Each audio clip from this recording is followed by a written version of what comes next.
Hello, my name is John Collick and I'll be running the Flipped Student track. So what does it mean to be a flipped student in the 21st century?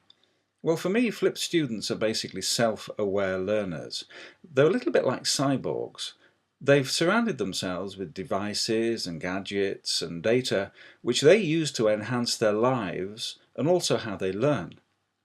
But in my track, we're not just going to be looking at the future, we're also going to journey back into the distant past, to classical antiquity, and we'll be looking at some of the learning methods and systems that were developed by the Greeks and the Romans, which can be used by flipped students in flipped classrooms to enhance their learning, as well as using technology and modern ICT devices.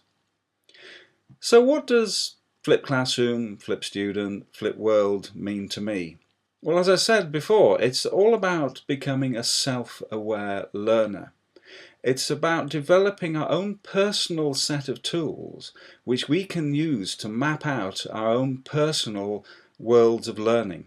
It's no longer about teachers handing down knowledge, telling students what to learn and how to learn it, but it's about using the latest techniques in neuroscience and ICT to really understand the best way that we as human beings and flipped students can navigate the huge universe of knowledge that lies before us. So I hope you come along to my session and enjoy some of the things that I'll be talking about, flipped students. Thank you.